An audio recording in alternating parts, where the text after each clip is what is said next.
El mar de la China Meridional siempre me había parecido engañosamente tranquilo. Aquel día, 18 de junio de 2022, el horizonte se veía cristalino, y la previsión prometía condiciones ideales para nuestra jornada de pesca planificada.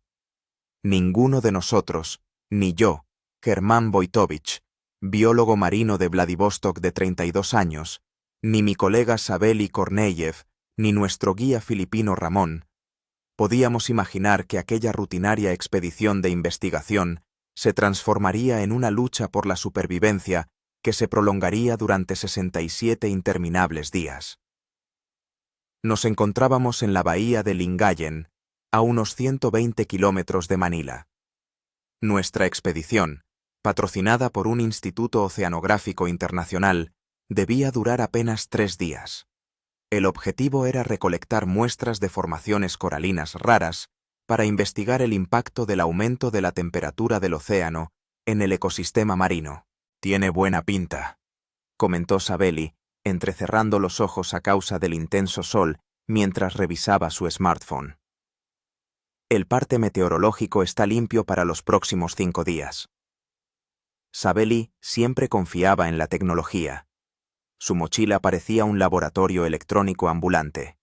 2 smartphones, una tableta, un GPS portátil, una cámara subacuática y una impresionante batería de acumuladores y cargadores. Yo, por el contrario, siempre llevaba conmigo un raído atlas de papel y una brújula, una costumbre heredada de mi padre, capitán de altura. Ramón, un filipino bajo y enjuto con el rostro surcado por las arrugas de tantos años bajo el sol abrasador, miró pensativamente el horizonte. «No me gusta el color del cielo por el oeste», murmuró en su inglés chapurreado. «El atardecer de ayer fue demasiado rojo». Traduje sus palabras a Sabeli, quien se limitó a restarle importancia con un gesto. «Supersticiones de viejos. Los satélites meteorológicos dicen otra cosa». Nuestra embarcación, una banca de madera de 8 metros, una embarcación tradicional filipina con estabilizadores laterales, estaba cargada con equipos de investigación submarina, provisiones de agua dulce para 5 días, conservas, raciones de comida liofilizada y los medicamentos necesarios. Además, contábamos con un kit de emergencia con bengalas, chalecos salvavidas y un pequeño potabilizador de agua, equipamiento estándar para expediciones marítimas cortas. Zarpamos de un pequeño pueblo de pescadores llamado Dagupan temprano por la mañana, cuando el sol apenas comenzaba a asomar por el horizonte. Las primeras 6 horas transcurrieron sin incidentes. Llegamos al lugar previsto para la recolección de muestras. Un pequeño archipiélago de 5 islotes, conocido entre los lugareños como Lima Pulo, 5 islas. El agua aquí era cristalina, y los arrecifes de coral, vírgenes. Después de bucear y recolectar la primera tanda de muestras, atracamos en la costa del islote más grande para almorzar. Fue entonces cuando noté los primeros signos preocupantes. El barómetro en mi viejo reloj mecánico comenzó a caer en picado. «Sabeli, echa un vistazo al pronóstico otra vez, por favor», le pedí, señalando mi barómetro. Él sacó su teléfono y frunció el ceño. «Qué raro, no hay señal. Deben de estar lejos las antenas». Ramón, que nos observaba, levantó la cabeza y olfateó el aire. «Bagio», dijo una sola palabra que me puso en alerta. Bagio es el nombre que se le da a los ciclones tropicales en Filipinas. «Imposible», replicó Sabeli. La temporada de tifones aún no ha comenzado, y el pronóstico era bueno. Pero la naturaleza no lee pronósticos. 20 minutos después, el horizonte por el oeste comenzó a oscurecerse con una velocidad alarmante. El viento arreció, levantando olas que se hacían cada vez más altas a cada minuto. «Tenemos que volver inmediatamente». Empecé a recoger el equipo. «Si nos damos prisa, llegaremos a tierra firme antes de que la tormenta se desate por completo». Ramón negó con la cabeza. «Demasiado tarde. Mira». La línea del horizonte desapareció, sustituida por una imponente pared negra. Jamás había visto que el tiempo cambiara tan rápido. Más tarde supe que nos habíamos topado con un fenómeno meteorológico inusual. Un ciclón tropical de formación repentina que no había sido detectado por los servicios meteorológicos debido a su atípica formación y trayectoria. «Tenemos que refugiarnos aquí, en la isla», grité para hacerme oír por encima del viento que aumentaba. «Sacamos la embarcación a la playa». Corrimos hacia la banca, pero ya era demasiado tarde. La primera ráfaga de viento, como una mano invisible de un gigante, levantó nuestra embarcación y la arrojó contra las olas. Ramón logró saltar a la barca, gritándonos que le siguiéramos. Sabeli, sin dudarlo, se lanzó al agua. Yo vacilé solo un segundo para agarrar mi mochila con el kit de emergencia, y ese segundo fue suficiente para que una ola levantara la embarcación y la alejara decenas de metros de la costa. «¡Germán!», me llegó el grito de Sabeli, chapoteando entre las olas. Me zambullí en el mar embravecido, luchando contra la corriente que me arrastraba en dirección contraria. El agua salada me inundaba los ojos, las olas me revolcaban.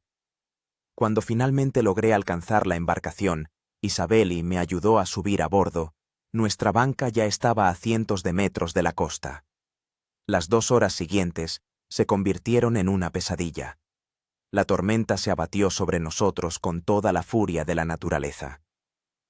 Olas del tamaño de edificios de 3 pisos rompían sobre la borda. El viento aullaba como 1000 demonios y la lluvia azotaba con tanta fuerza que parecía que alguien nos regaba con una manguera de incendios. Ramón, aferrado al timón, intentaba mantener la proa de la embarcación hacia las olas, pero era una batalla perdida de antemano. «¡Tenemos que volver a las islas!», gritó Sabeli, achicando agua con un contenedor de plástico. «Imposible», respondió Ramón. «La corriente y el viento nos arrastran hacia el sudeste». Revisé la brújula, tratando de determinar nuestra posición, pero sin puntos de referencia visibles, era inútil. Estábamos completamente a merced de los elementos. Cuando uno de los estabilizadores laterales de la canoa no resistió y se rompió bajo el impacto de una ola, comprendí que nuestras posibilidades de sobrevivir se desvanecían rápidamente. La embarcación se inclinó, y la siguiente ola casi nos vuelca. «¡Agárrense!», grité, aferrándome a las cuerdas. Pero el destino tenía preparada otra estocada. Una ola enorme, que parecía una montaña negra en la penumbra de la noche que se acercaba, nos golpeó de costado. Sentí cómo la embarcación se elevaba y volcaba. Lo último que recuerdo antes de sumergirme en la fría oscuridad del océano es el grito de Sabeli y la mano de Ramón, agarrándome por el cuello. Después, solo hubo frío, oscuridad y el rugido ensordecedor del agua. El despertar fue agónico. La garganta me ardía por el agua salada, cada inspiración me producía un dolor punzante en el pecho, y el sol brillante, que me daba de lleno en los ojos, parecía que me quemaba el cerebro por dentro. Estaba tendido en la arena, medio sumergido en el agua que rompía perezosamente en la orilla, como si la tormenta de ayer nunca hubiera existido. «Vivo», carraspeé, dándome la vuelta sobre la espalda. Mis primeros pensamientos fueron para Sabeli y Ramón. Con gran esfuerzo me puse de rodillas, escudriñando la playa. A unos 30 metros de mí divisé una figura oscura, tendida sobre la arena. Reuniendo mis últimas fuerzas, me arrastré en esa dirección. Era Sabeli. Estaba boca abajo, pero, para mi alivio, cuando lo giré, gimió y tosió, escupiendo agua de mar. «Ramón», fueron sus primeras palabras. «¿Dónde está Ramón?». Inspeccionamos la playa en ambas direcciones, pero nuestro guía no aparecía por ninguna parte. Solo media hora después, cuando nos habíamos recuperado un poco y podíamos movernos con más seguridad, encontramos su cuerpo, arrastrado hasta las rocas a 1 centenar de metros de nosotros. Ramón no había sobrevivido. A juzgar por la herida en la cabeza, había sido golpeado contra las rocas durante la tormenta. Lo enterramos allí mismo, en la playa, construyendo una sencilla cruz con restos de madera. Sabely recitó una oración, en ruso e inglés, esperando que al menos una parte de las palabras fuera comprensible para el alma del filipino. Solo después de esto nos pusimos finalmente a inspeccionar el entorno, tratando de averiguar dónde estábamos. La costa a la que nos había arrojado era una estrecha franja de arena blanca, bordeada por la selva a un lado y el océano infinito al otro. A lo lejos se veía una montaña que se alzaba sobre las copas de los árboles. «Esta no es una de las islas de Limasawa», observó Sabely, mirando fijamente la línea del horizonte. «Esas eran mucho más pequeñas». Asentí, tratando de ordenar mis pensamientos. La tormenta nos arrastró hacia el sudeste. Podríamos estar en cualquiera de los cientos de islas del archipiélago filipino. Nuestra situación era crítica. De todo el equipo, solo nos quedaba mi mochila, que milagrosamente no se había perdido durante el naufragio, probablemente porque la había atado fuertemente a mí antes de saltar al agua. En ella había una multiherramienta, una brújula, un pequeño botiquín, un encendedor en una funda impermeable, un filtro de agua y unas cuantas barritas energéticas. Sabely tenía en los bolsillos de sus pantalones cortos una funda impermeable con un teléfono, desafortunadamente, sin señal y con solo un 20% de batería, y una navaja plegable. «Lo primero que hay que hacer es encontrar agua dulce», dije, evaluando nuestras provisiones. «Sin ella no aguantaremos ni 3 días». Sabely asintió, pero su mirada estaba fija en el océano. «¿Crees que nos buscarán?»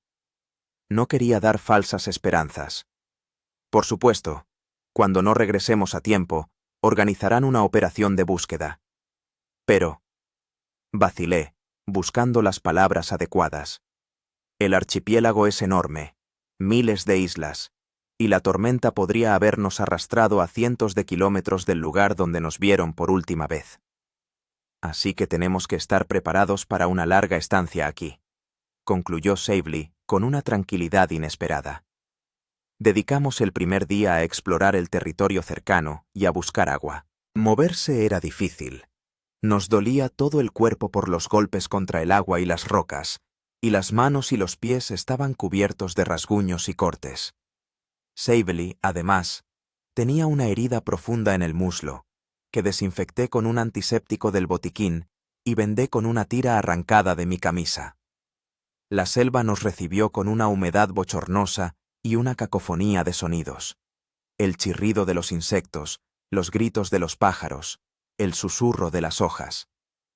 Abriéndonos paso a través de la densa vegetación, intentábamos no perder de vista la costa, utilizándola como punto de referencia. Después de unas 2 horas de deambular, nos topamos con un pequeño arroyo que bajaba de una elevación. El agua era transparente, y a juzgar por la abundancia de vegetación alrededor, dulce. Sin embargo, insistí en usar el filtro. «Más vale prevenir que curar», expliqué, llenando un recipiente improvisado con una hoja de plátano. «Los parásitos o las bacterias pueden matarnos más rápido que el hambre». Después de saciar nuestra sed y rellenar la botella de mi mochila, continuamos nuestra exploración. Al atardecer, quedó claro que la isla en la que nos encontrábamos estaba deshabitada, al menos la parte que habíamos logrado recorrer. Ningún signo de presencia humana, ni senderos, ni construcciones, ni rastros de fogatas. De vuelta en la playa, construimos un refugio rudimentario con hojas de palma y ramas, usando mi navaja y nuestras propias manos. El resultado fue algo entre una choza y un cobertizo, suficiente para protegernos del rocío nocturno, pero claramente insuficiente para una lluvia torrencial. «Mañana tenemos que construir algo más sólido», dije, encendiendo una pequeña fogata con madera seca arrastrada por el mar. «E intentar encontrar comida. Las barritas energéticas durarán como máximo 2 días, si las racionamos». Sabely asintió en silencio, mirando las llamas. Parecía absorto en sus pensamientos. «¿En qué piensas?», pregunté, intentando romper el silencio opresivo. «En Ramón», respondió tras una pausa. «Él nos salvó». ¿Recuerdas cómo te agarró por el cuello cuando la barca volcó? Y a mí me metió a la fuerza en el chaleco salvavidas antes de que nos golpeara la ola. Asentí, sintiendo un nudo en la garganta. Era un marino experimentado. Sabía qué hacer en una situación así. Y nosotros no. Sabeli dejó escapar una amarga sonrisa. Dos científicos teóricos. ¿Qué sabemos nosotros sobre la supervivencia en la naturaleza salvaje? Lo suficiente para aguantar hasta que nos rescaten, respondí con firmeza, aunque las mismas dudas me roían por dentro. Hice un curso de supervivencia antes de las expediciones de campo en el Ártico. Muchos principios son universales. La primera noche en la isla fue larga e inquietante. A pesar del cansancio, el sueño no llegaba. Cada crujido en la jungla nos ponía en tensión. Cada ráfaga de viento parecía presagiar una nueva tormenta. Además, los mosquitos nos acosaban sin piedad, y el aire húmedo hacía que respirar fuera difícil. Al amanecer, agotados y sin haber descansado, comenzamos a construir un campamento más seguro. Decidí que el mejor lugar sería una zona entre la playa y la jungla, cerca del arroyo que habíamos descubierto el día anterior. Allí crecían varias palmeras de coco, que nos proporcionaban tanto material de construcción como alimento potencial. Los siguientes 3 días se fundieron en un único maratón de supervivencia. Construimos un refugio, utilizando troncos de palmera caídos para la estructura y grandes hojas para el techo y las paredes. Sabeli, a pesar de su pierna herida, resultó ser sorprendentemente ingenioso. Ideó un sistema para recoger agua de lluvia con hojas anchas que dirigían el flujo hacia recipientes improvisados con cáscaras de coco. Yo me concentré en la búsqueda de comida. Los cocos se convirtieron en nuestra principal fuente de calorías. Su pulpa es nutritiva, y el líquido del interior nos ayudaba a calmar la sed. Además, descubrí varias especies de frutas comestibles, plátanos, papaya y unas extrañas frutas rojas que, a juzgar por la reacción de las aves locales, eran seguras para el consumo. En el cuarto día de nuestra estancia en la isla, Sabeli fabricó una caña de pescar rudimentaria con una rama flexible, un hilo sacado de la costura de su camisa y un anzuelo hecho con el cierre de mi mochila. Para nuestra sorpresa, esta construcción funcionó. Al anochecer teníamos 3 pequeños peces que, asados a la parrilla, nos parecieron más sabrosos que cualquier manjar. ¿Sabes?, dijo Sabeli, chupando una espina de pescado. Empiezo a pensar que podemos sobrevivir aquí bastante tiempo. Asentí, pero dentro de mí crecía la inquietud. Nuestros cuerpos ya habían empezado a cambiar. En 4 días ambos habíamos adelgazado visiblemente, nuestra piel estaba cubierta de quemaduras solares y arañazos, y nuestras manos se habían endurecido por el trabajo constante. Pero lo más importante es que estaba cambiando nuestra psique. Notaba que Sabeli se quedaba cada vez más pensativo, mirando al horizonte, y que hablaba en sueños por la noche. Yo mismo luchaba contra un creciente sentimiento de aislamiento. La conciencia de que estábamos en un pedazo de tierra perdido en medio de un enorme océano, sin contacto con el mundo, sin la seguridad de que nos estuvieran buscando o de que nos encontraran, me pesaba cada día más.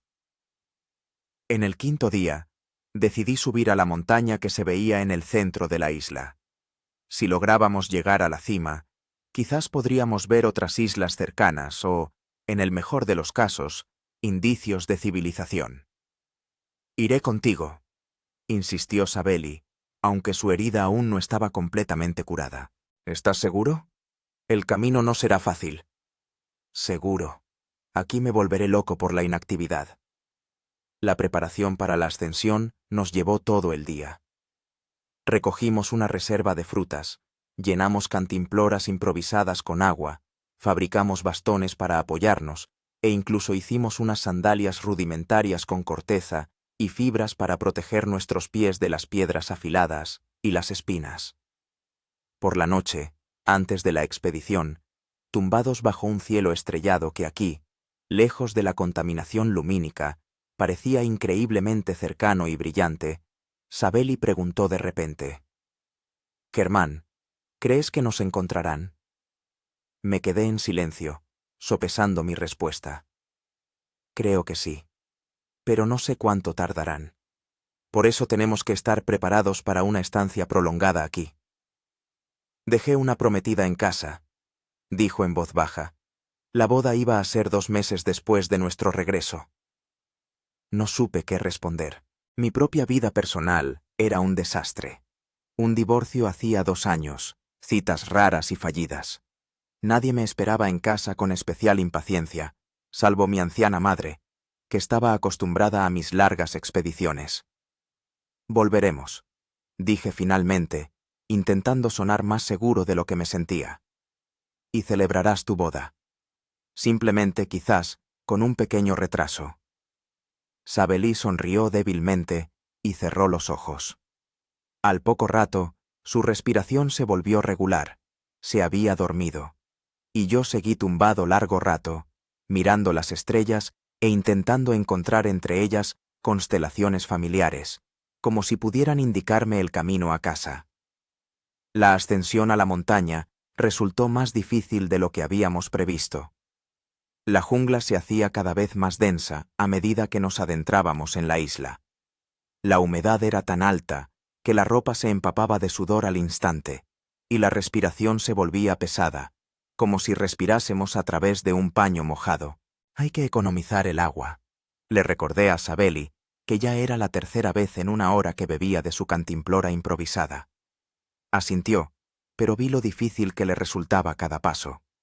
La herida en la pierna, aunque empezaba a cicatrizar, aún le dolía, especialmente al subir. Al mediodía solo habíamos recorrido 1/3 del camino. El sol, que se filtraba a través de las copas de los árboles en brillantes manchas, quemaba la piel sin piedad. Nuestras sandalias caseras empezaron a desmoronarse, y teníamos que parar a menudo para repararlas. ¿Quizás volvamos?, propuso Sabeli durante una de esas paradas. Parece que esta idea no tiene sentido. Negué con la cabeza. Ya hemos recorrido demasiado camino para volver atrás. Además, es nuestra única oportunidad de hacernos una idea del tamaño de la isla y de sus alrededores. Continuando la subida, nos topamos inesperadamente con un pequeño claro donde los árboles se apartaban, formando un mirador natural. Desde aquí se divisaba parte de la isla y el mar que la rodeaba. «¡Mira!», exclamó Sabelí, señalando al horizonte. «Allí, parece que hay otra isla». Entrecerré los ojos. Efectivamente, a lo lejos se veía una silueta oscura que podría ser otra isla. Pero la distancia era demasiado grande para determinar su tamaño o la presencia de signos de vida. «Si es una isla habitada, allí podría haber ayuda», dijo Sabelí pensativo. «Pero ¿cómo llegar hasta allí? Entre nosotros hay al menos varios kilómetros de mar abierto». Continuamos la ascensión con nuevas fuerzas, entusiasmados por este descubrimiento. Sin embargo, el destino nos tenía reservada una nueva prueba. Cuando, según mis cálculos, faltaba no más de 1 hora para llegar a la cima, la tierra bajo los pies de Sabelí se desmoronó de repente. Perdió el equilibrio y, sin poder agarrarse a nada, rodó cuesta abajo por la empinada ladera. «¡Sabelí!», grité, lanzándome tras él. Su caída la detuvo el tronco de un árbol contra el que se golpeó la espalda. Cuando llegué hasta él, Sabelí estaba consciente, pero su rostro estaba distorsionado por una mueca de dolor. «La pierna», gimió. «Creo que me la he roto».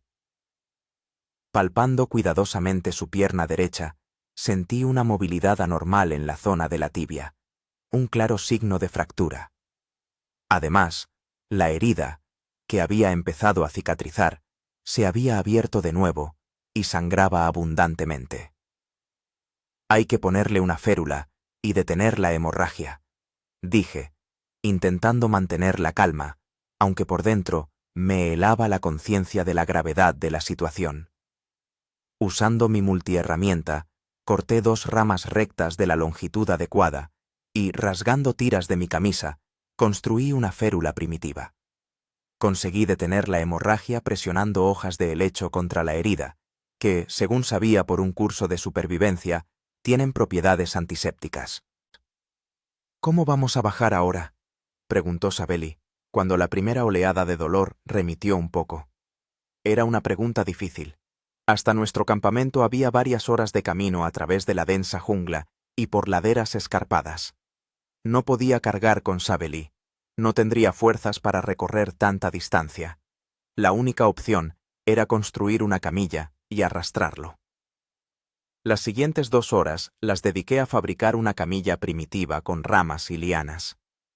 Resultó ser una estructura torpe, pero debía soportar el peso de Sabeli. El descenso se convirtió en una auténtica pesadilla. Cada movimiento le causaba dolor a Sabeli, a pesar de la férula improvisada.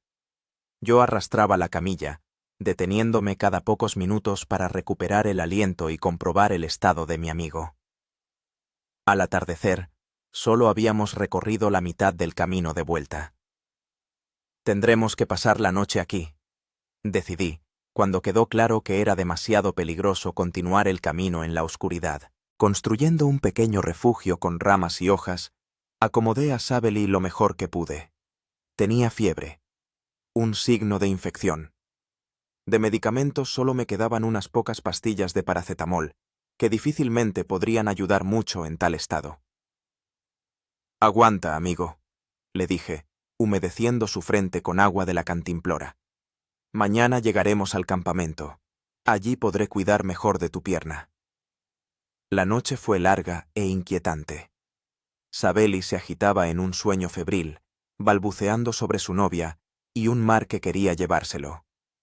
Yo no pegué ojo, manteniendo encendida una pequeña fogata y aguzando el oído a los sonidos de la jungla, que ahora parecían particularmente siniestros. Al amanecer, el estado de Sabeli empeoró. La fiebre se intensificó y la pierna se le hinchó tanto que la piel estaba tensa y brillante. Comprendí que tenía que llevarlo al campamento lo antes posible y tratar la herida. Reanudando el descenso, me moví con la máxima precaución, tratando de no causarle a Sabeli ningún dolor adicional. Cada uno de sus gemidos resonaba en mí con un sentimiento de culpa, ya que había sido yo quien había insistido en la ascensión. Hacia el mediodía, cuando el sol estaba en su cenit, finalmente llegamos a nuestro campamento. Sabeli estaba inconsciente, con la piel ardiendo por la fiebre. Inmediatamente me puse a tratar la herida, utilizando todos los medios a mi alcance. La lavé con agua hervida, apliqué una cataplasma de hojas con propiedades antisépticas y le di las últimas pastillas de paracetamol. Los 3 días siguientes se convirtieron en una lucha continua por la vida de Sabeli.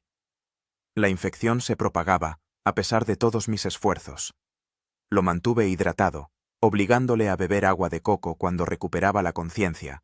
Le aplicaba compresas frías en la frente ardiente y le cambiaba los vendajes de la herida. Al 4.º día después de nuestro regreso de la montaña, Sabeli despertó con una sorprendente lucidez. La fiebre había remitido y me permitía albergar la esperanza de que la crisis hubiera pasado. «¿Cuánto tiempo he estado inconsciente?», preguntó con voz débil. «Casi 3 días», respondí, ayudándole a incorporarse y a beber agua. «Nos has dado un buen susto». «¿Nos?», Sabeli esbozó una débil sonrisa. «Suenas como mi abuela. Siempre usaba el plural cuando estaba sola». Me avergoncé al darme cuenta de mi lapsus. «Supongo que empiezo a volverme loco por la soledad. Ya me pongo a hablar con los cangrejos en la orilla».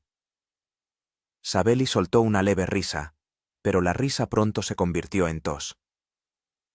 «Tuve un sueño», dijo, cuando la tos disminuyó. «Nos rescataban. Un gran barco con velas blancas se acercaba a la isla. Un sueño tan bonito». Asentí, sin querer destruir su esperanza. Pero por dentro crecía la inquietud. La pierna de Sabeli tenía mejor aspecto. La hinchazón había disminuido un poco, pero la infección seguía ahí, y sin antibióticos, las posibilidades de una recuperación completa eran escasas. Por la noche, su estado empeoró de nuevo.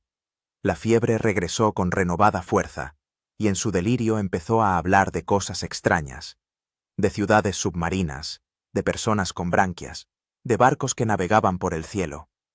No me separé de él ni un minuto, cambiándole las compresas e intentando que bebiera al menos un poco de agua. Pero al amanecer, quedó claro que estaba perdiendo esta batalla. La respiración de Sabely se volvió superficial y rápida, su piel adquirió un tono grisáceo, y sus ojos, cuando recuperaba brevemente la conciencia, estaban apagados y desenfocados. «Germán», susurró durante uno de esos momentos de lucidez. «Si sales de aquí, dile a Anya que la amaba más que a nada en el mundo». «Lo dirás tú mismo», respondí con firmeza, apretando su mano. «Ambos saldremos de aquí». Él sonrió débilmente y cerró los ojos. No volvió a recuperar la conciencia. Sabely murió al amanecer del día siguiente, el 15º de nuestra estancia en la isla. Estuve sentado a su lado, sosteniendo su mano, mientras su respiración se volvía entrecortada y luego se detenía por completo. No hubo convulsiones ni lucha, solo un silencioso suspiro tras el cual llegó el silencio.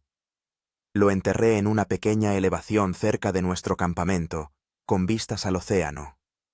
Marqué la tumba con una cruz de 2 ramas atadas con una liana, y en la propia cruz tallé su nombre y la fecha de su muerte, en la medida en que pude determinarla. De pie junto a la tumba recién hecha, por primera vez en todo este tiempo, me permití llorar. No por miedo o desesperación, sino por la constatación de una pérdida irreparable. Sabely no era solo un colega. En estas 2 semanas se había vuelto más cercano a mí que muchos viejos amigos. Compartimos cada dificultad, cada pequeña victoria, cada esperanza. «Perdona que no pudiera salvarte», susurré, mirando la primitiva cruz. «Y gracias por estar conmigo hasta el final». Esa noche no encendí la fogata ni comí. Me senté en la orilla, mirando las estrellas y escuchando el sonido de las olas. Por primera vez desde el naufragio, me di cuenta de verdad de mi soledad. Y por primera vez sentí cómo me pesaba, como una carga física sobre mis hombros. Pero a la mañana siguiente, me obligué a levantarme y a seguir luchando por la supervivencia. Ahora ya no solo por mí, sino también por el recuerdo de Sabely y la promesa que le había hecho. Salir de aquí y contarle a su novia sobre su amor. Tras la muerte de Sabely, el tiempo en la isla pareció ralentizarse. Los días se volvieron parecidos unos a otros, fundiéndose en una interminable serie de acciones monótonas. Buscar comida, mantener el refugio, la hoguera de señales en la orilla, que encendía cada noche con la esperanza de que la viera algún barco que pasara. La soledad resultó ser la prueba más dura. Empecé a hablar en voz alta, primero con Sabely, como si todavía estuviera cerca, luego con interlocutores imaginarios, y a veces simplemente conmigo mismo, para no olvidar el sonido de la voz humana.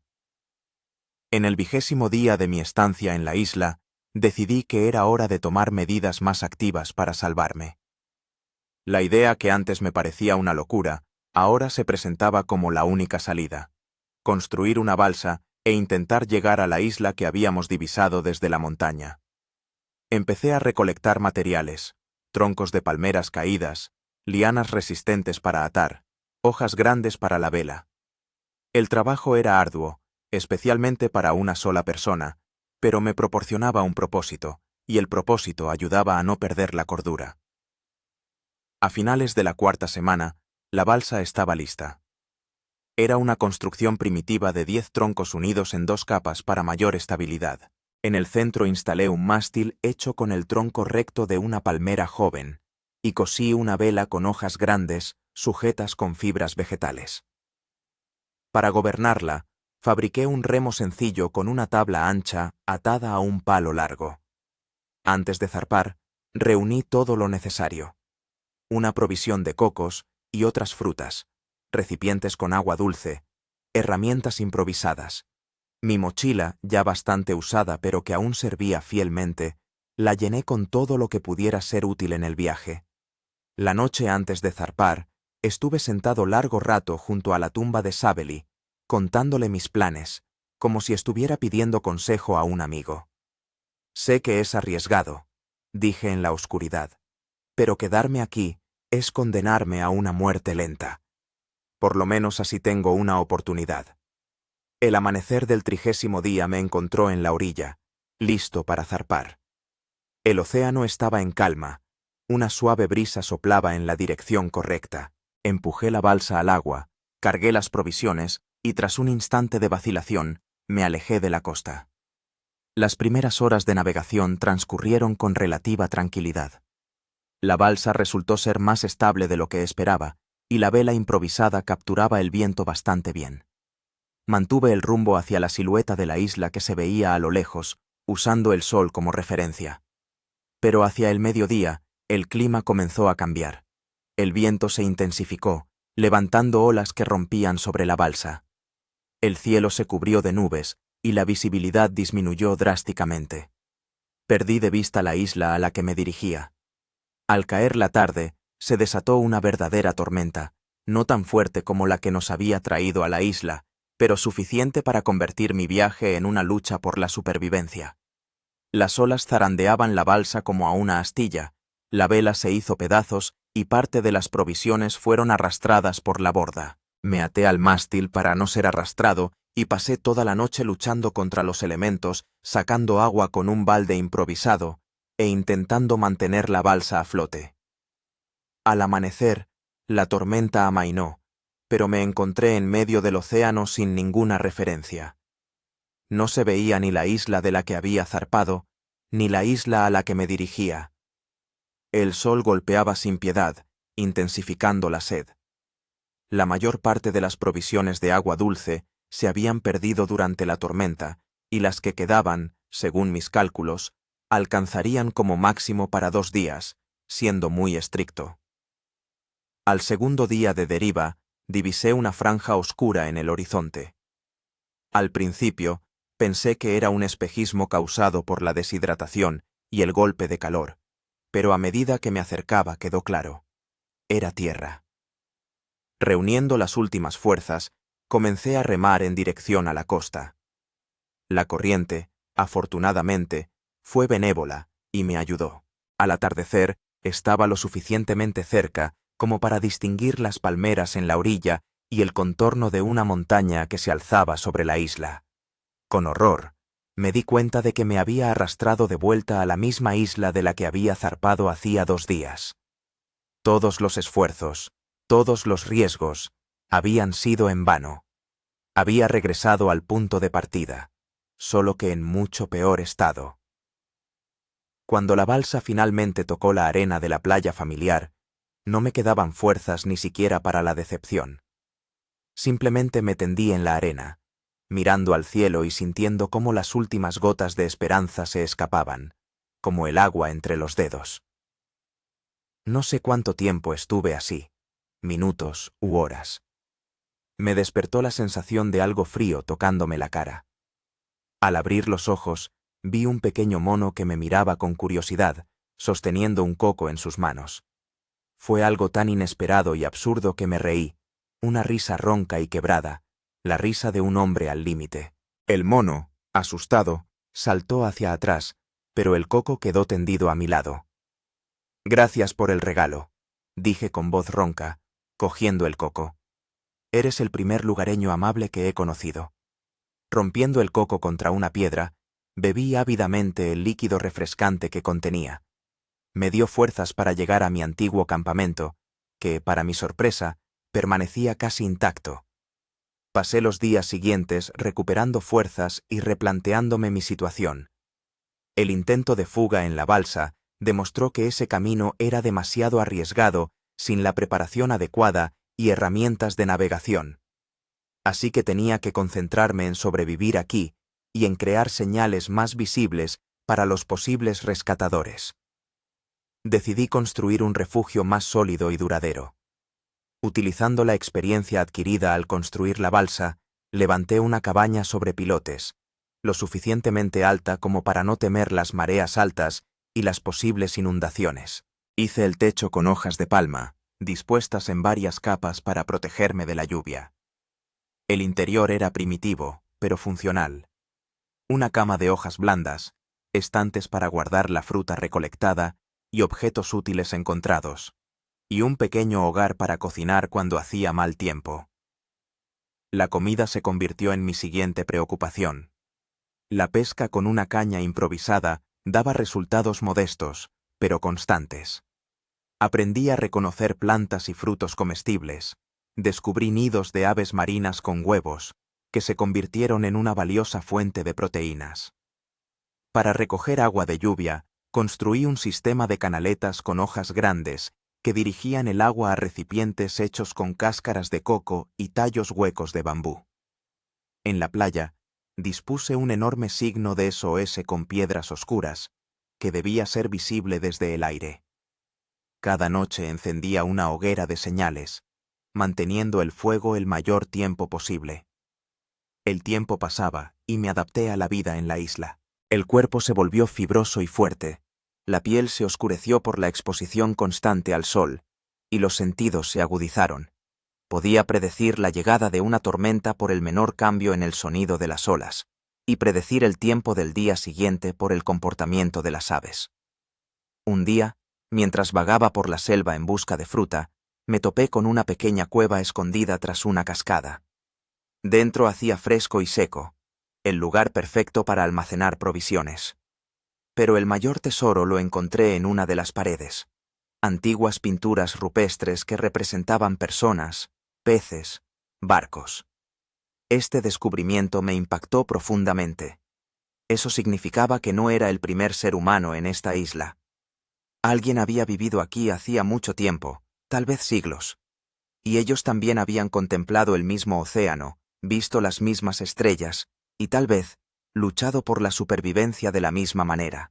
Empecé a llevar un calendario, haciendo muescas en el tronco de una palmera cerca de la cabaña. Cada muesca representaba un día en la isla.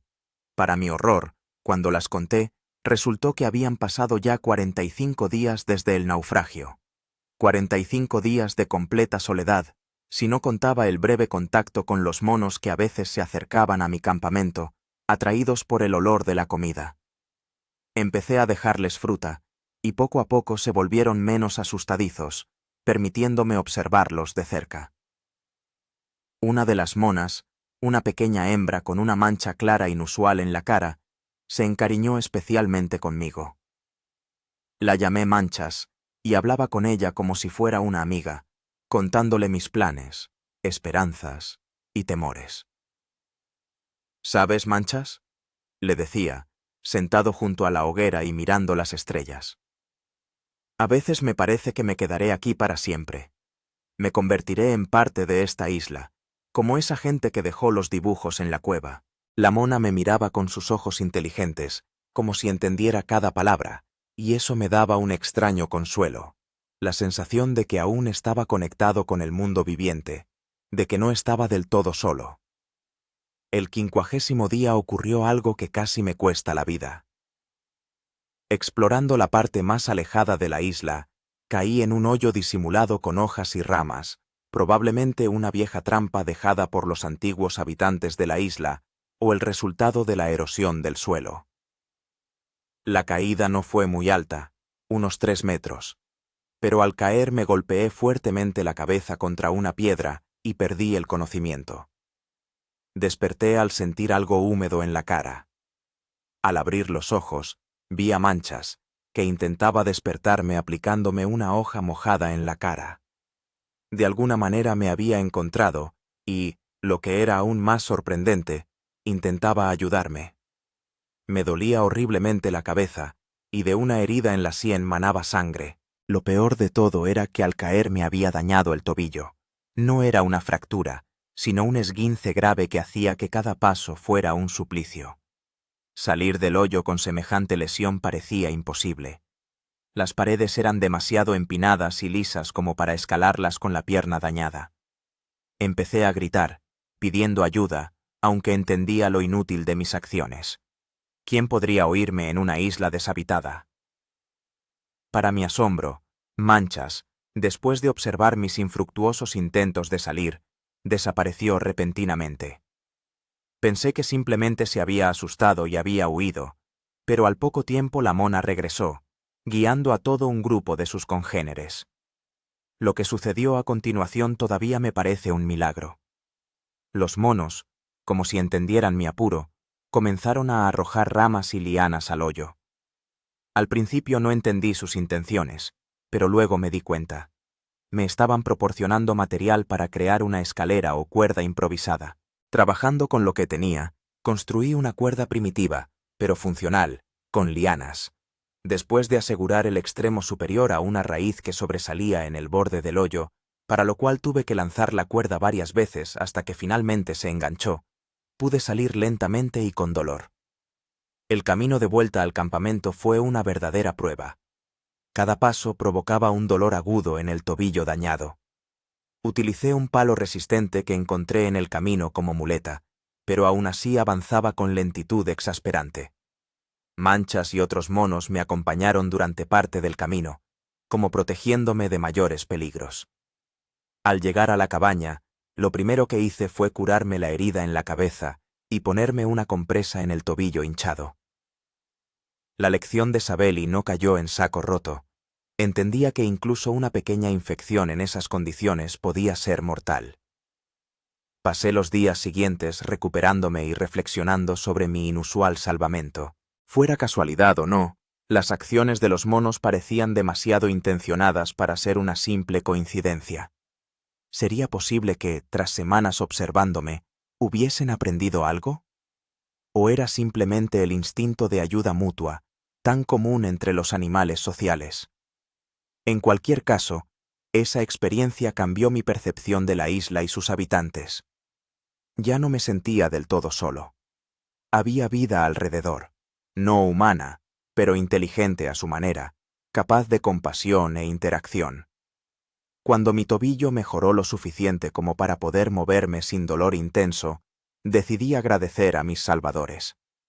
Sabiendo que a los monos les gustaban ciertas frutas que crecían en lo alto de los árboles y eran difíciles de alcanzar incluso para ellos, recogí una cesta llena de esas exquisiteces y la dejé en el claro donde solía ver a su grupo. Al día 60 de mi estancia en la isla, me di cuenta de que había empezado a percibirla no como una prisión, sino como un hogar. Conocía cada sendero, cada fuente de agua dulce, cada árbol frutal. Podía predecir el tiempo por la forma de las nubes y la dirección del viento. Había aprendido a vivir en armonía con el ritmo natural de la isla. Despertarme con el amanecer y acostarme poco después del atardecer, ahorrando el valioso combustible para la hoguera. Pero, a pesar de esta adaptación, no perdía la esperanza de ser rescatado. Todos los días mantenía la hoguera de señales, revisaba y renovaba regularmente la señal SOS en la playa. Y cada noche, mirando las estrellas, pensaba en casa, en mi madre, que seguramente ya me daría por muerto, en mis colegas y amigos, en toda esa vida que ahora me parecía tan lejana, como si fuera de otro mundo. El día 65 en la isla comenzó como de costumbre. Amanecer, desayuno de fruta fresca, revisión de las trampas para peces, recogida de agua de lluvia. Pero hacia el mediodía el cielo comenzó a encapotarse y el viento arreció, trayendo consigo el olor a tormenta inminente. Ya había aprendido a reconocer las señales de las tormentas que se avecinaban y sabía que ésta sería fuerte. Pasé todo el día reforzando mi choza, atando el techo con lianas adicionales, recogiendo y escondiendo provisiones de comida y agua, preparándome para lo peor. Al caer la noche, la tormenta estalló con toda su furia. El viento doblaba las palmeras casi hasta el suelo, las olas rugían al estrellarse contra la orilla, la lluvia caía a cántaros.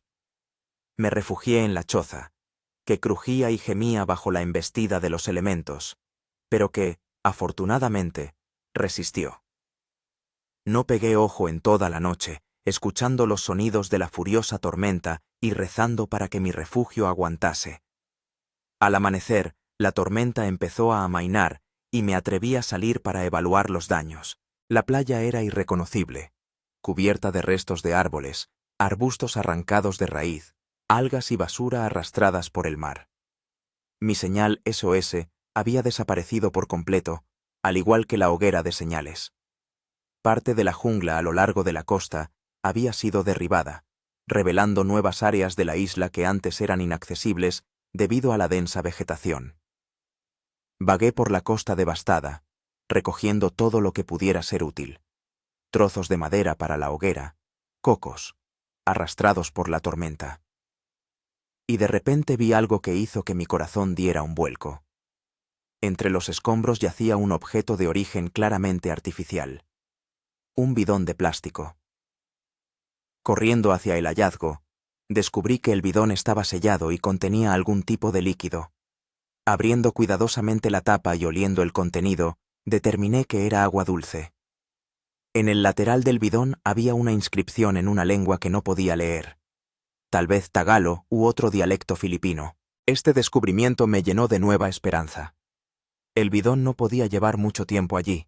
El plástico estaba casi intacto, la etiqueta clara. Eso significaba que había sido arrastrado por la tormenta desde algún barco que pasaba cerca. Y eso significaba que había barcos cerca, que había gente. Animado por esta idea, continué la búsqueda y pronto encontré varios objetos más de origen humano. Un trozo de red de pesca, una botella de plástico, un trozo de cuerda. Todas estas cosas eran relativamente nuevas, sin haber tenido tiempo de deteriorarse bajo el sol y el agua salada.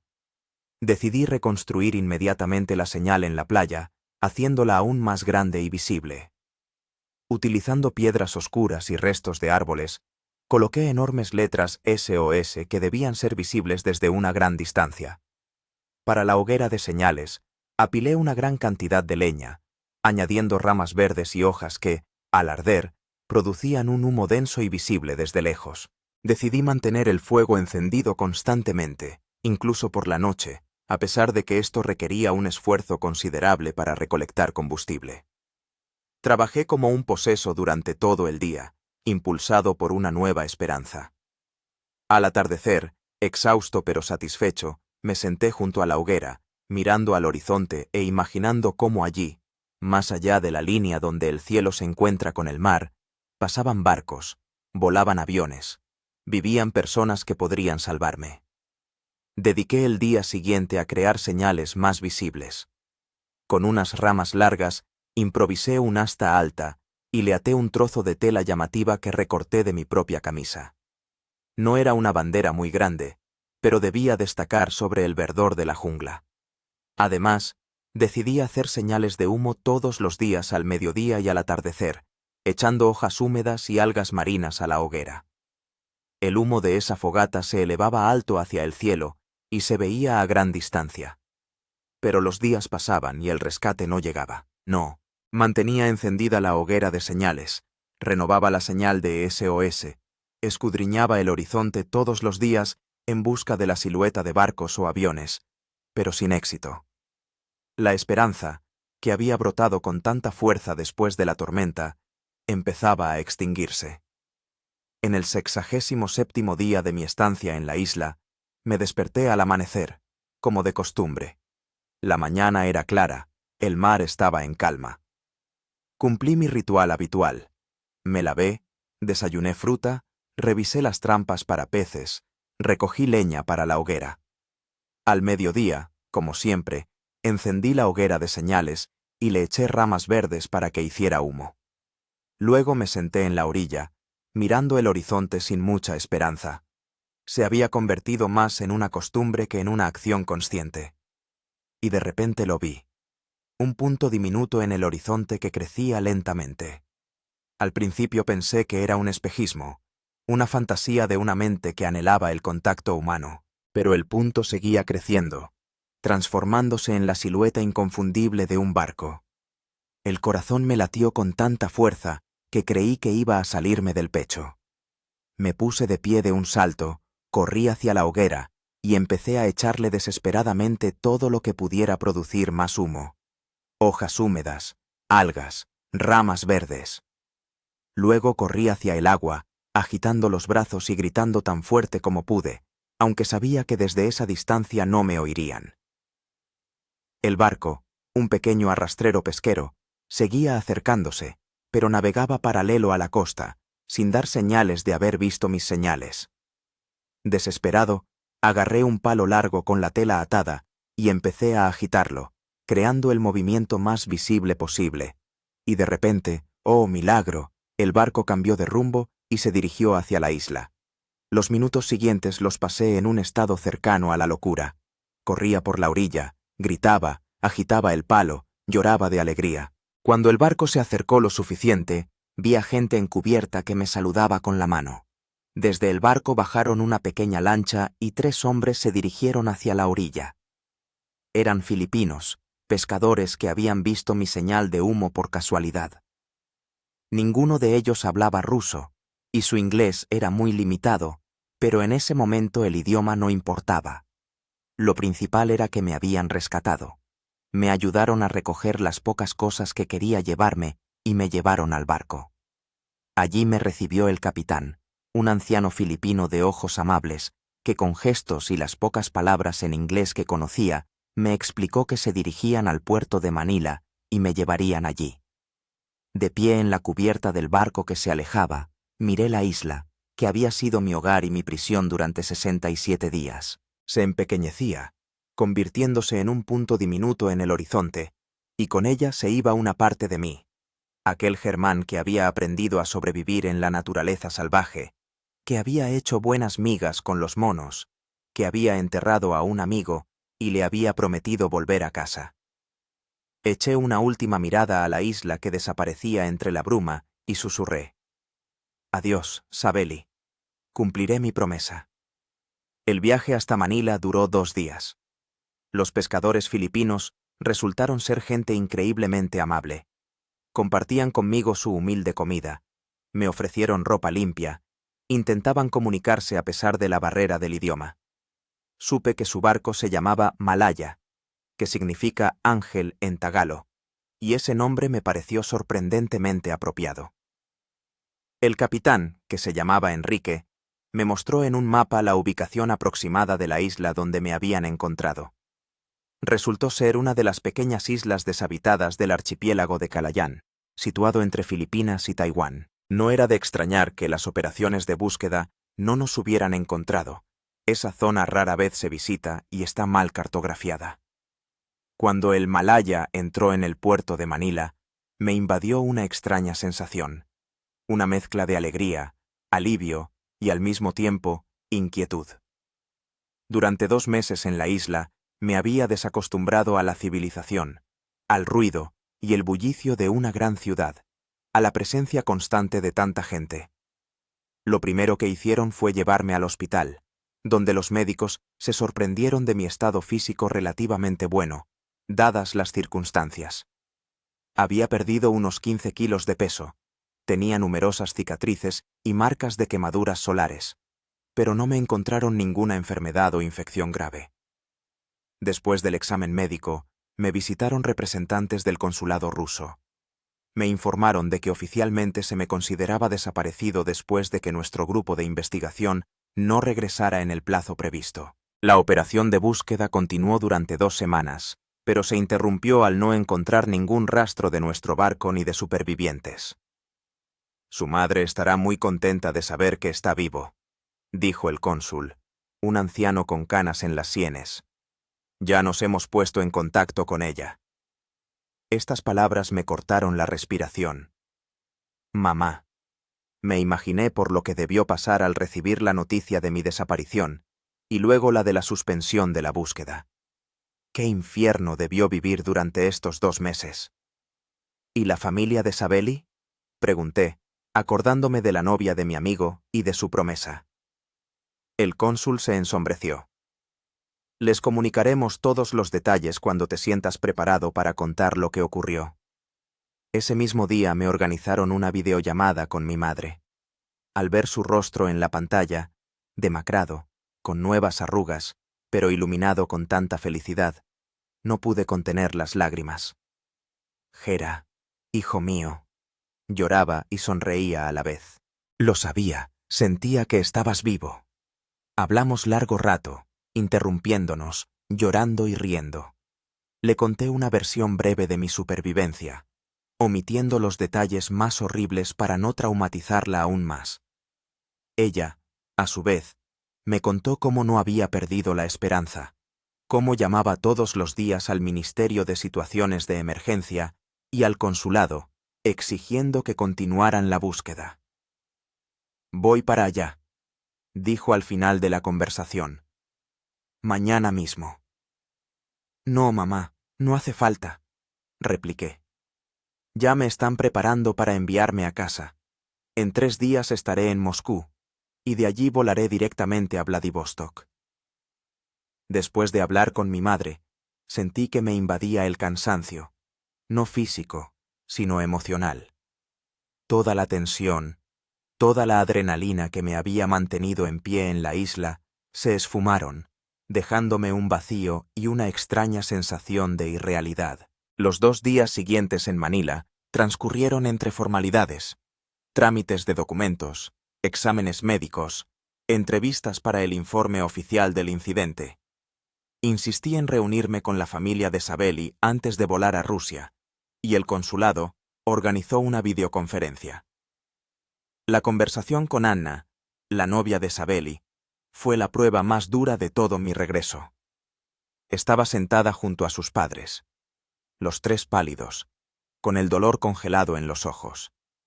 Les conté todo, cómo luchamos por sobrevivir, cómo Sabeli fue herido, cómo se mantuvo valiente hasta el final, y finalmente, les transmití sus últimas palabras. «Os amaba más que a nada en el mundo», le dije a Anna, apenas conteniendo las lágrimas. Esas fueron las últimas palabras que pronunció.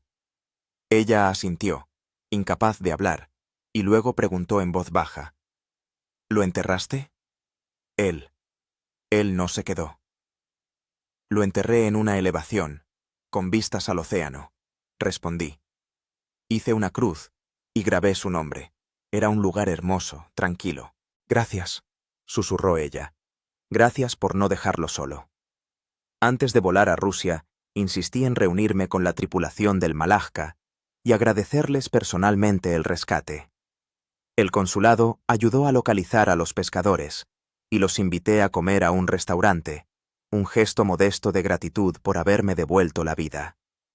A pesar de la barrera del idioma, nos entendimos a través de un traductor proporcionado por el consulado. Les conté mis aventuras en la isla, cómo aprendí a sobrevivir, mi amistad con los monos. Ellos escuchaban con sincero interés, a veces haciendo preguntas o compartiendo sus propias historias del mar. Al final de la reunión, les regalé a cada uno un pequeño recuerdo, todo lo que me podía permitir en ese momento, y les prometí que nunca olvidaría su bondad. «Si alguna vez vais a Rusia», dije a través del traductor, «siempre tendréis un hogar y un amigo». El capitán Enrique, conmovido, me estrechó la mano y en un inglés sorprendentemente bueno, respondió: «El mar nos conecta a todos. Hoy nosotros te hemos ayudado a ti, mañana tú ayudarás a otro. Así el mundo se hace mejor». El vuelo a Moscú fue largo y agotador. A pesar de que me habían acomodado en clase business, gracias a las gestiones del consulado, me sentía incómodo entre el lujo y la comodidad. El cuerpo, acostumbrado a una dura cama de hojas y al movimiento constante, protestaba contra el asiento blando y la inmovilidad forzada. En Moscú me esperaba una delegación entera, representantes del Ministerio de Situaciones de Emergencia, periodistas, científicos de nuestro instituto. Me sentía como un espécimen de museo bajo la mirada de decenas de ojos y cámaras. Todos querían oír mi historia. Todos hacían las mismas preguntas.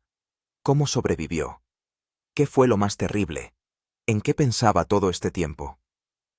Respondí cortésmente, pero de forma concisa, reservándome para mí las vivencias más personales y profundas. La historia de mi supervivencia ya comenzaba a convertirse en un producto mediático, en una sensación, y eso provocaba una protesta interna. El último vuelo, de Moscú a Vladivostok, lo pasé medio dormido, imaginando el encuentro con mi madre y el regreso a casa. ¿Qué le diría? ¿Cómo le explicaría que la persona que regresaba ya no era la misma que se había ido 2 meses atrás? En el aeropuerto de Vladivostok, mi madre esperaba a la salida de la zona de llegadas. Cuando me vio, corrió hacia mí, abrazándome con tanta fuerza, como si temiera que volviera a desaparecer. Permanecimos así largo rato, sin decir una palabra, simplemente agarrados el uno al otro, y en ese abrazo había más dicho de lo que podían expresar las palabras. En casa todo parecía a la vez familiar y ajeno. Mi habitación, mis cosas, los ruidos familiares de la ciudad al otro lado de la ventana. Todo esto pertenecía a otra vida, a la vida de aquel Germán que no sabía lo que era luchar por cada día de existencia en una isla desierta. Las primeras semanas después de regresar fueron un período de adaptación, no solo física, sino también psicológica. Me sobresaltaba con los ruidos fuertes, me despertaba al amanecer por costumbre, a veces olvidaba que la comida estaba disponible en cualquier momento y, maquinalmente, acumulaba pan o fruta. Poco a poco empecé a contarle más a mi madre sobre mi experiencia en la isla, no solo sobre las dificultades y los peligros, sino también sobre los momentos de belleza y calma, sobre las noches estrelladas y los amaneceres sobre el océano, sobre mi amistad con los monos y la sensación de unión con la naturaleza. ¿Sabes?, le dije una noche, mientras estábamos sentados en el balcón, mirando las luces de la ciudad. A veces echo de menos la isla. No el hambre o la soledad, claro, sino esa sencillez y claridad de la existencia. Allí todo era muy claro. O sobrevives o no. Sin medias tintas, sin juegos sociales complejos. Mi madre me miró fijamente. Has cambiado, Gera. Te has vuelto más profundo, diría yo, más sabio. Sonreí. Supongo que es lo que tiene mirar a la muerte a la cara cada día durante 2 meses. Un mes después de mi regreso, cumplí mi promesa a Sabeli. Me reuní con Anna en persona. Ella voló a Vladivostok expresamente para este encuentro. Caminamos largo rato por el malecón y le conté sobre Sabeli. No sobre su muerte, sino sobre su vida en la isla, sobre su valentía, su ingenio, sobre cómo no perdió la esperanza hasta el último momento. Hablaba mucho de ti, le dije. Estaba planeando cómo volvería y cómo sería vuestra boda. Anna escuchaba, a veces lloraba, a veces sonreía entre lágrimas. Al final de nuestra reunión, me tendió una pequeña caja. Se suponía que este iba a ser nuestro anillo de compromiso. Quiero que te lo quedes tú, como recuerdo de él y de lo que vivisteis juntos. Intenté negarme, pero ella insistió. Por favor. Me será más fácil saber que una parte de él se quedó con la persona que estuvo con él hasta el final. Poco a poco, la vida volvió a su nuevo cauce. Regresé a mi trabajo en el instituto, pero rechacé las expediciones de campo, prefiriendo el trabajo analítico en el laboratorio. Escribí un artículo científico sobre los arrecifes de coral, basado en las observaciones que había hecho antes del naufragio, y se lo dediqué a la memoria de Sabeli y Ramón. Me invitaban a menudo a entrevistas, me proponían escribir un libro sobre mi experiencia de supervivencia, incluso hablaban de la posibilidad de hacer una película, pero rechacé la mayoría de las ofertas, sintiendo que mi historia era demasiado personal, demasiado cruda para convertirla en entretenimiento para el público. En cambio, empecé a llevar un blog sobre supervivencia y habilidades básicas de seguridad para viajeros e investigadores. Compartía consejos prácticos basados en mi propia experiencia. Hablaba de los aspectos psicológicos de la supervivencia en condiciones extremas. Este blog se hizo popular inesperadamente y posiblemente salvó alguna vida. Al menos, eso esperaba. 6 meses después de mi regreso, recibí una carta inesperada del capitán Enrique. Me escribía para contarme que la tripulación del Malaika había pasado de nuevo cerca de mi isla y había decidido desembarcar allí por curiosidad. Para su sorpresa, descubrieron que la cruz en la tumba de Sabeli estaba adornada con flores frescas y fruta. No sabemos quién lo ha hecho, escribía Enrique. Pero los pescadores locales dicen que han visto en la isla a monos que se comportan de forma inusual. Llevan fruta a un lugar determinado y como si lo protegieran. Quizás sea solo una leyenda, pero pensé que le interesaría saberlo.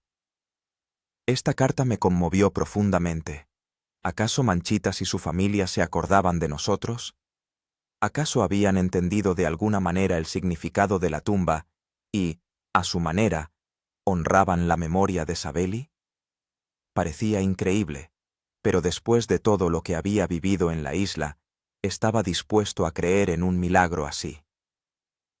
En el aniversario de nuestro naufragio, organicé una pequeña ceremonia conmemorativa para Sabeli y Ramón. Invité a amigos cercanos, a la familia de Sabeli, incluso a algunos compañeros de Ramón que logré localizar a través del consulado filipino. Nos reunimos en la orilla del mar, encendimos velas y echamos al agua coronas de flores. Una despedida simbólica para aquellos que se quedaron en el mar para siempre. Después de la ceremonia, Anna se acercó a mí y me dijo: «Quiero ir allí, a la isla, ver el lugar donde está enterrado». Me sorprendió su determinación. «Es un viaje peligroso, Anna. La isla está deshabitada, es difícil llegar». «Lo sé». Me miró directamente a los ojos. «Pero tengo que hacerlo. Y quiero que vengas conmigo». Me quedé callado durante un rato, luchando con sentimientos contradictorios. Una parte de mí nunca quería volver a esa isla, demasiados recuerdos dolorosos estaban ligados a ella. Pero otra parte entendía a Anna e incluso envidiaba su determinación. «Está bien», dije finalmente. «Te ayudaré a organizar este viaje. Pero necesitaremos una preparación seria, un barco fiable y una tripulación experimentada». Empezamos a planificar la expedición para el año siguiente, cuando las condiciones meteorológicas fueran más propicias. Me puse en contacto con el capitán Enrique, que accedió a llevarnos a la isla en su barco, y con las autoridades locales para obtener los permisos necesarios. Mientras me preparaba para este viaje, a menudo me embargaba la duda sobre qué me esperaría en la isla. ¿Reconoceré aquellos lugares que me resultaron tan familiares durante 67 días de lucha por la supervivencia? ¿Seguirá en pie mi cabaña? ¿Me reencontraré con Moteada y su familia? Y, lo más importante, ¿qué sentiré al volver a pisar esa playa donde mi vida estuvo a punto de terminar? Pero, fuera como fuese ese regreso, sabía que era necesario, no solo por Anna, sino también por mí. Para cerrar este círculo, para despedirme de verdad de Sabeli, para aceptar definitivamente todo lo que me ocurrió durante aquellos 67 días que me cambiaron para siempre. La tormenta del siglo se llevó nuestra embarcación, pero no pudo arrebatar nuestra voluntad de vivir, nuestra capacidad de adaptarnos y sobrevivir en las circunstancias más adversas. Y aunque allí perdí a un amigo, encontré una nueva parte de mí, fuerte, resistente, capaz de superar lo que parecía insuperable. Y esa parte la conservaré para siempre, como el regalo más valioso de aquella isla deshabitada en el remoto archipiélago filipino.